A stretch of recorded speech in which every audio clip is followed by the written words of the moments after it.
Hello again, YouTube. This is Peter with a review of X-Men Apocalypse. Now, my very concise review of this movie is that I enjoyed it, and I felt like I got my $10 worth, in spite of the movie's flaws. Would I recommend the movie? That depends. Do you like the X-Men? Are you completely burnt out on comic book movies? Do you remember the plots and details of some of the other X-Men movies? I think answering all of these questions is important because, say, for example, you're burnt out on comic book movies. You might not want to watch this movie because to you, it might feel like plowing through comic book movie number 9,100,011. But that might be offset if you like the X-Men. If you like the X-Men and you're not burnt out on comic book movies, and you can remember the plots of the other X-Men movies, or at least in the broad details, and not have it be completely blanked in your mind, then you might actually enjoy this movie. See, I am of the category of I like the X-Men, I remember the other X-Men movies and liked those movies, and although I'm getting pretty burnt out on these sort of superhero comic book movies, I've adopted a kind of new Zen-like philosophy towards these movies. And I think that really hit me with seeing Batman vs. Superman. I hated Man of Steel. And I went into Batman vs. Superman with rock-bottom expectations, and the movie mildly exceeded my rock-bottom expectations. It wasn't terrible. It was enjoyable in the moment, even if I wouldn't rush out to watch it again. Now, this movie, I feel like, had a lot more rewatch value, even if it does go through the motions at certain points. But with these movies, I think it's more about the characters and rather than a carefully constructed plot where the villain is super believable, because it's really hard to deal with motivations and compelling drama in these sorts of superhero movies that generally work in broad strokes. So, for example, the Magneto turns evil again scene, basically they show up and they're like, hey, you want to be evil? We're evil. You want to come with us and join our evil group? And Magneto's like, all right, I'll be evil. Yeah, I'm going. You guys are evil? I'm in. And the heel face turn of Storm. Now, I'm going to try and make this a non-spoiler review, but if you don't realize that Storm is going to end up one of the X-Men, then I don't even know what to tell you, okay? Yeah, it's not a real spoiler for anyone who had... Again, this goes back to the do you remember the other X-Men movies? Then obviously, Storm ends up one of the good guys in spite of this movie. Her heel face turn, as they call it, when the bad guy turns into the good guy, is played out entirely in reactions and facial expressions.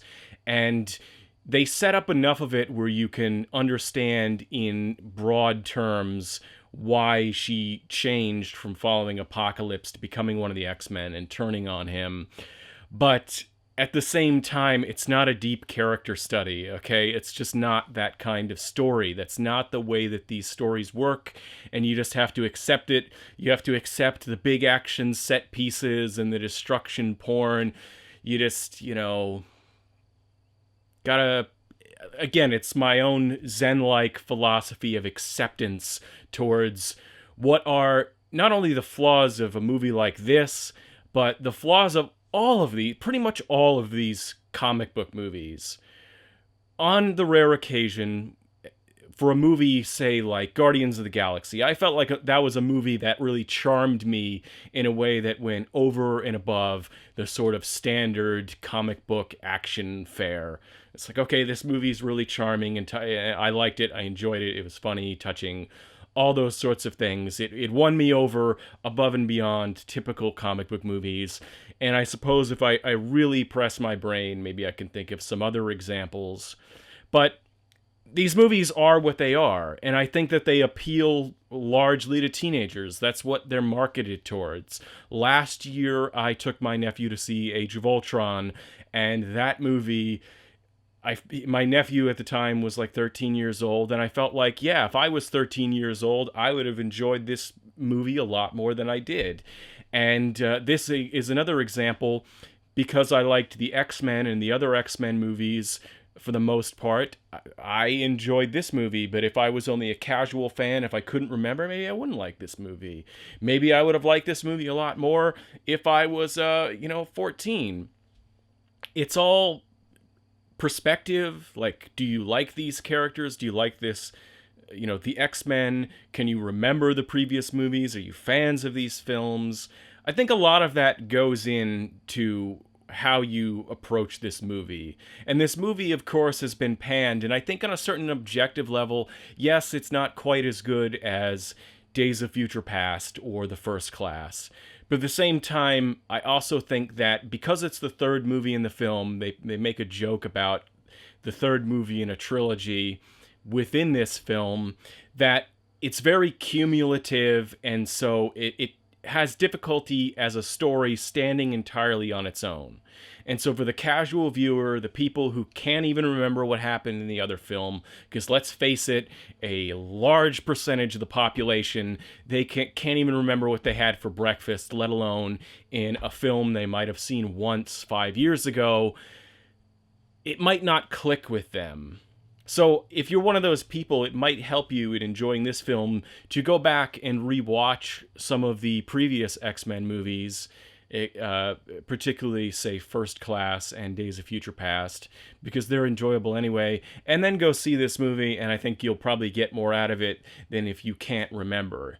So this movie, in terms of a rating, I have my own unique rating system. I would give this movie a, yeah, I'll watch it again on Blu-ray.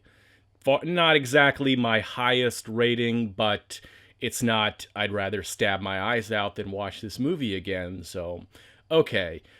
As for the rest of you, if you like the other X-Men movies, obviously barring the ones that weren't good, like X3 or Wolverine Origins, if you liked most of the rest of the X-Men movies, then I would think that you will enjoy this movie. If you can't remember what you had for breakfast, let alone what happened in the other X-Men movies, you might still enjoy this movie, but you might not appreciate it on the same level. If you're completely burnt out on superhero movies, then you're probably going to try and pick this movie apart and be like, yeah, this sucks. So, yeah, go see it or don't. Have a good whatever time it is.